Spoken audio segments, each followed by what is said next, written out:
A History of Auburn's Mayors. Auburn has had many mayors in its time, some very good ones, and some bad ones too. All of them have formed what Auburn is today. From Thomas Littlefield to John Jenkins, each mayor has affected the city in a different way. Auburn's earliest mayors. The very first mayor of Auburn was Thomas Littlefield. He was elected on March 22, 1869. He was popular with the citizens of Auburn and very well liked. He was known to always fulfill the promises that he made.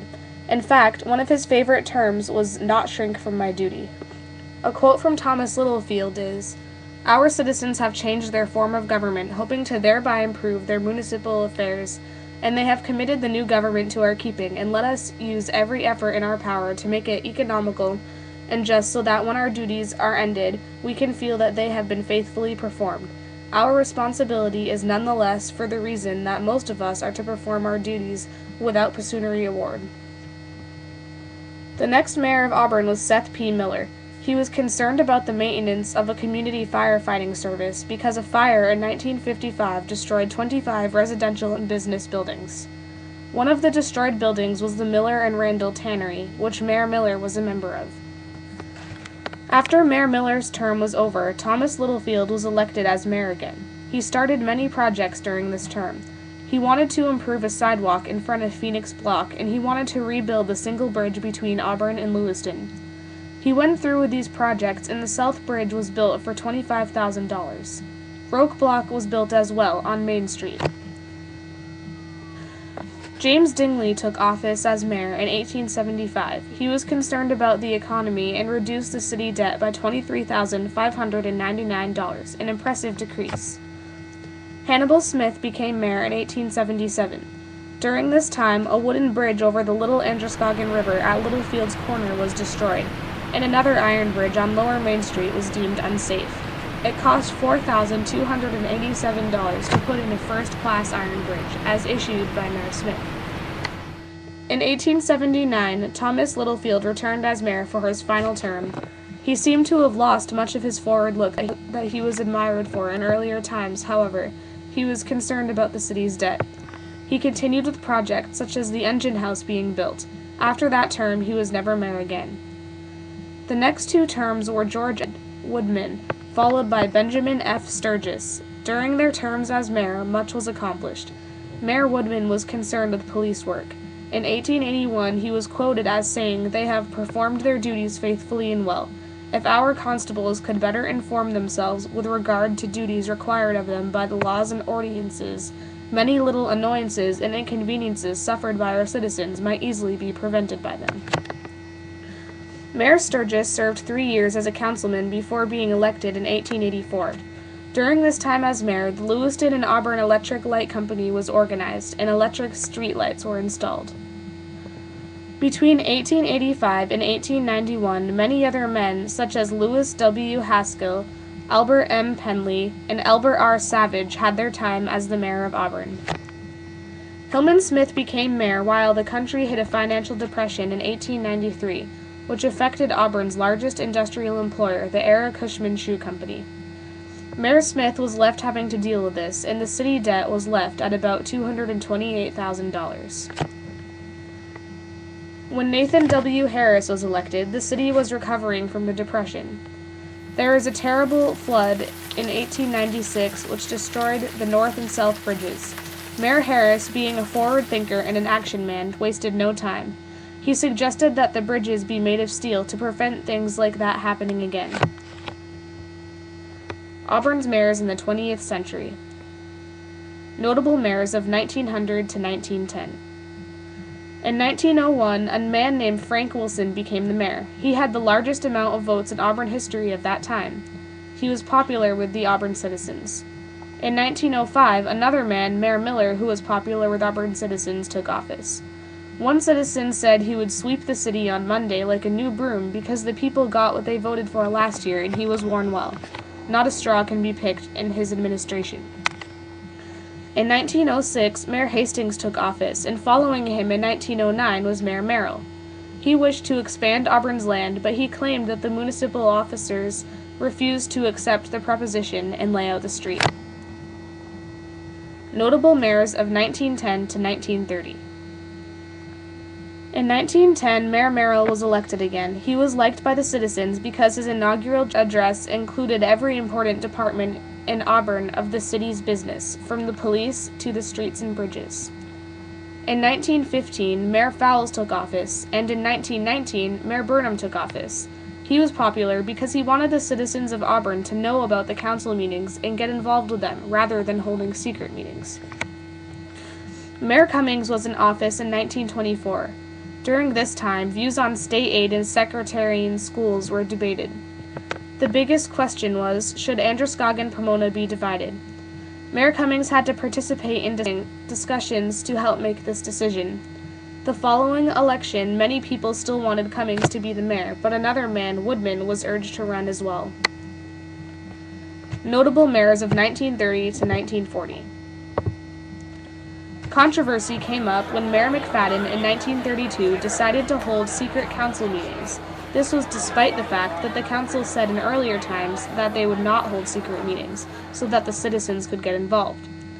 Mayor McFadden even went as far as to oust a news reporter so that the secret session about the city's budget could be held in complete privacy. This also sprung up questions about why the mayor felt the need to hide this information from citizens. In 1933, Mayor Wiseman was praised by an Auburn businessman. He complimented the mayor's plan of prepayment of taxes to raise money for the expenses of the city. Mayor Wiseman was considered one of the best mayors of that time. Mayor Wing was the mayor of Auburn in 1935, and Auburn was still in debt. Notable mayors of 1940 to 1950.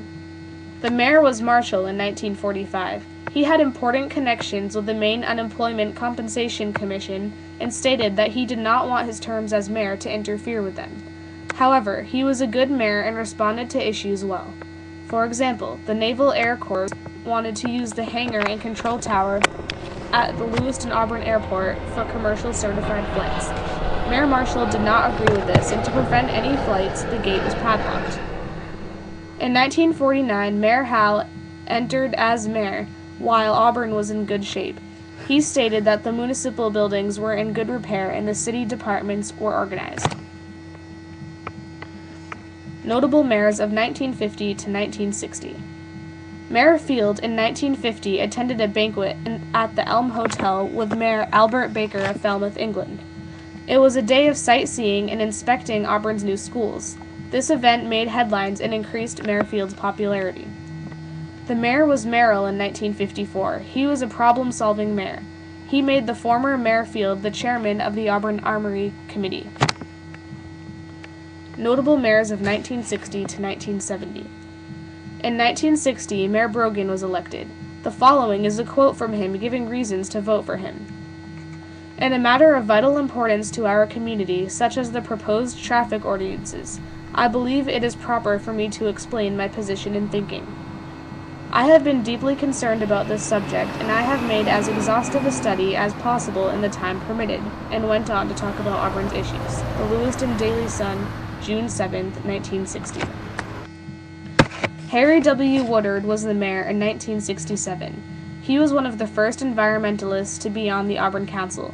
He worked on getting more employees for the Air Pollution Committee. He also called for a 10-year tree planting program to replace trees that had been cut down. He recognized and valued the importance of the environment. Notable mayors of 1970 to 1980. The most notable mayor of this decade is Leroy E. Linnell. He came into office with a setback in 1971 when the council did not agree with him about new programs, but he didn't let that discourage him from going forward. Later, he wanted to ban city projects that costed a lot of money, so as to ease the burden on Auburn's taxpayers. In 1972, he lashed out in defense of the Auburn city officials. He told a crowd of about 100 people that there will be a tax in Auburn in the next fiscal year. It was unusual of him and rather unexpected, because he was usually calm and serene. However, he was forgiven and elected several times as mayor. His concern for the environment showed in 1973 when he said, "The energy crisis is for real," and began urging energy conservation. He said that lighted street signs should go out for a period of 5 months. to conserve energy. Notable mayors of 1980 to 1990. The mayor was Whitmore in 1980. He cast a tie-breaking vote to acquire Roque Block, which was thought to be the key to development of downtown Auburn. This was a good financial decision on his part. In 1983, Mayor John Cleveland was sworn in as mayor. He claimed that the Twin Cities had evolved from textile and shoe manufacturing towns to major metropolitan and manufacturing centers. In 1984, he went on to propose to allow more residential development in Auburn's outer area. He also had ideas about agriculture. Notable mayors of 1990 to 2000. The mayor in 1991 was Richard Trafton. He took a lot of action during his term as a mayor. A quote from him is, "As I look to the year ahead, I think it is critical to promote some positive thinking about our city. To that end, I have announced the formation of a Mayor's Commission on Auburn's future. This commission will assess our strengths and identify our weaknesses and strive to articulate an agenda for action that will position Auburn as one of the finest places to live, work, and educate our children in the state of Maine by the year 2000. Sun Journal, April 1991. This demonstrates the type of things he worked on. Auburn's most recent mayors. Norm Guay. Norm Guay was the mayor in the mid-2000s. He was also a part of the school committee. He became a part of it when a councilman he had appointed for the job before, Eric Sampson, stepped down. Mayor Guay chose himself for the spot. I think I have a good working relationship with the superintendent, and I've tried hard to work with school committee chair Kathy Constantine to work out any differences, Guay said. Sun Journal, July 2005. Controversy came up with Mayor Norm Guay when he was targeted for arrest by the Auburn police for operating under the influence or drinking and driving, although he claims that he was not drunk. When he arrived at the police station, off-duty cops were cheering as though they were watching a sporting event. Accusations were flying, and his reputation was damaged. John Jenkins. John Jenkins is perhaps one of the most notable mayors in Auburn's history. He had been pondering becoming mayor about a year before he did so. When he ran, he was very popular and well-liked by the citizens. He had also formerly been a mayor of Lewiston. He was the first African-American mayor of Auburn. I was fortunate, yes. I was mayor of Lewiston and then state senator, and then I moved to Auburn and now elected mayor of Auburn. So that's the first in Maine's history that someone's been mayor of two different communities. And you weren't the first African-American mayor elected in history in Maine. That was Bill Birney of Augusta, but you were the second. Second is correct, yes. First for Lewiston and the first for Auburn, of course. How about state senate? Were you the first? I was the first and only African-American in state senate. And so I've been fortunate that Maine people thought enough of me to allow me to serve the community in such a way. And he went on to create even more history when he became the first person in Auburn to win a citywide election as a write-in candidate. But he decided not to serve another term because he said it was taking up too much time from his day job. The impact of it hasn't really hit me. It's I feel overwhelmed and humbled by the what's happened. I was putting in 35 to 40 hours a week for $4,000 a year. Because they figured, oh, you're the mayor, you're making a lot of money. That's not true. And I said, I'll have to cut back on those hours because I got to work to keep a roof over my head. And they said, doesn't matter. Although the legality of that vote was questioned by Fred Sanborn, Mayor Jenkins still made history that day. Auburn supported Jenkins as a write-in candidate for the 2010 gubernatorial election for the state of Maine. He was defeated by Paul LePage. John Jenkins is remembered as a great mayor by most of the citizens of Auburn. Auburn's mayors all have different and interesting stories, and they all helped form the city. Today, the mayor is Richard Gleason. He and all of the other future mayors will continue to change Auburn and create history.